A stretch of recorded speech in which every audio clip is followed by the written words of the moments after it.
Happy solstice! I hope you're having a great day.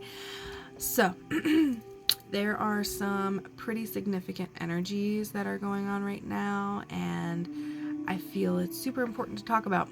So, if you have been with me for a little bit now, then you'll know that I've really been diving into these different cyclic energies, the organic, cyclic, Mother Nature, Mama Gaia energies of, you know, the different full moons and or the different moon cycles as a whole, really. But as far as service goes, it's just been the full moon. But different moon cycles, the solstices, Beltane, you know, all these different celebrations that we can really utilize to tap into these rhythms to assist us in our own lives. And so I was channeling some information about this morning because I was really just wanting to bring through and bring forward some like actual words to help with this, because like I can feel it, but sometimes articulating that can be difficult. And so I was asking for assistance with that.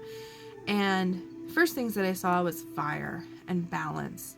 And I was actually just talking to a friend about cinnamon, and she asked me, she's like, what is cinnamon to you? And it went into this whole conversation about the slow burn of cinnamon and not burning yourself out.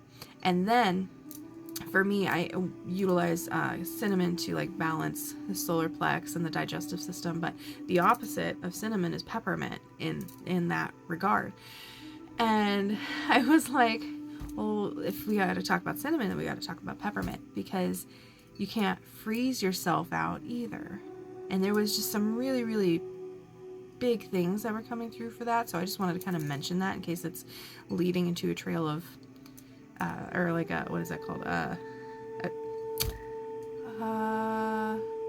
rabbit hole. There. Oh my God. I guess it leads to a rabbit hole for you, because that could be really important for a lot of people. So anyway, as I said, I was channeling some information. And the word solstice is usually spelled Solstice. And when I saw this phrase come through, it wasn't spelled that way. It was spelled solstice. Soulstice. And I was just like, oh, that's big. Oh, that feels so good. So anyway, solstice energies support our authenticity. It supports our authentic embodiment of our heart, of our love, of our soul. And so diving a little bit deeper into that, the moons, the different cycles, the cyclic nature, things like that I was just talking about, supports our unfolding, our unraveling, the shedding of what has been conditioned and programmed and projected. It's revealing what's been inside this whole time. You. The wholeness of you, your enoughness. And beyond that, the seeing through the illusions that your wholeness, your worthiness, all of that is even a question to begin with. Because it's not. We are innately whole. We are innately worthy.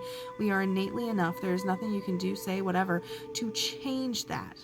So what the F makes us feel like that's not true? It's all this other shit that is on top of us, that on top of that heart, on top of that love that has been just thrown on over the years.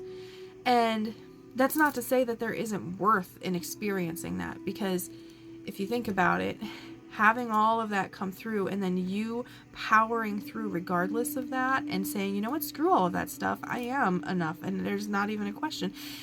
Going through that process is so important for so many of us, if not all of us.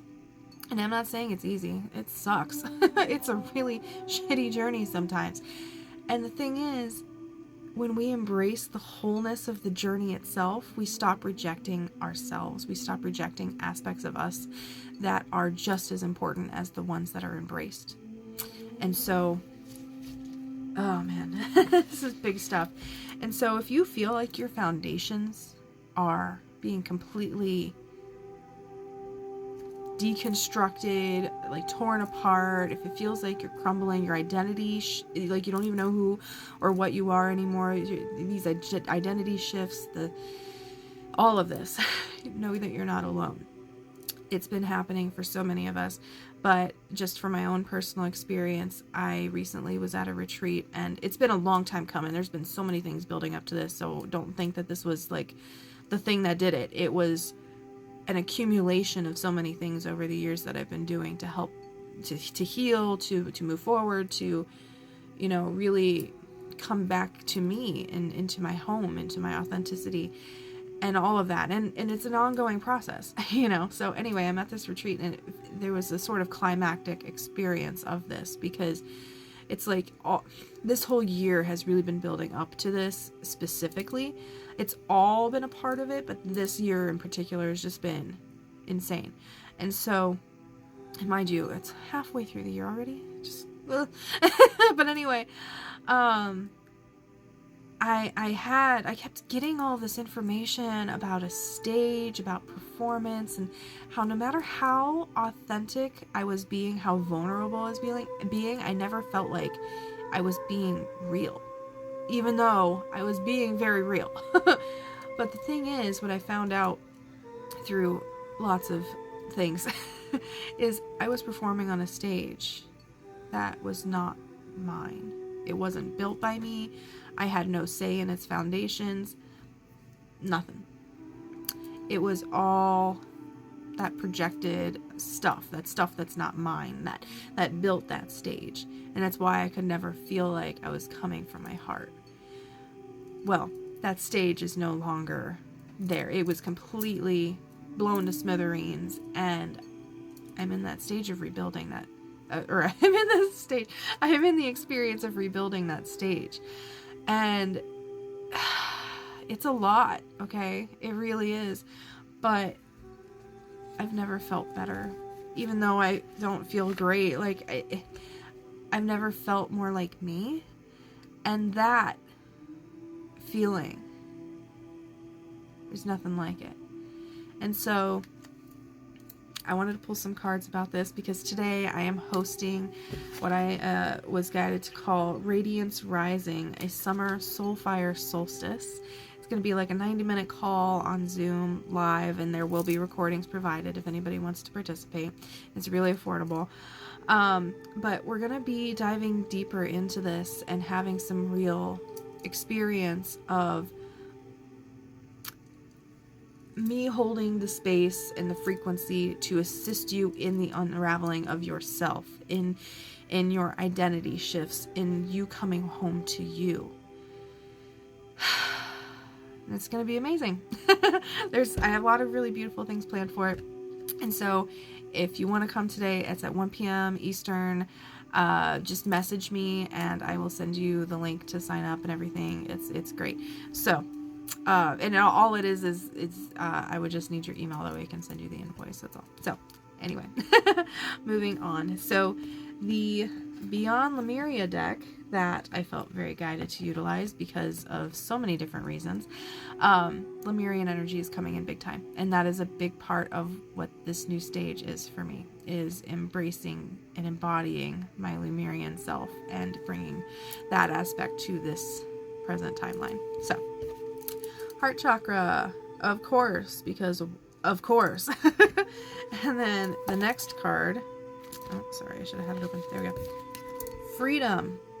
Living the life you love. Liberation is a shift in perspective. The many facets of freedom. Inviting enjoyment and inspiration into your life. Discovering what freedom means to you. Overcoming limitation. Unbound creative expression. Choice over obligation. Freedom. And then last but not least, I am so, just this card. Trust your innocence. Truth. Trusting yourself. Being real with people. Being real with yourself. Knowing the difference between intuition and paranoia, uncensored feelings, returning to innocence. When you return to innocence, when you return to yourself, freedom. And that is in your heart. So, if any of this sounds like it could support you in any way, shape, or form, I would absolutely love to be a part of that. And I am here for it. I'm here for you. And I'm just so grateful for your presence. And so on that note, if this resonated with you, let me know in the comments below, and I will talk to you soon. Happy summer solstice.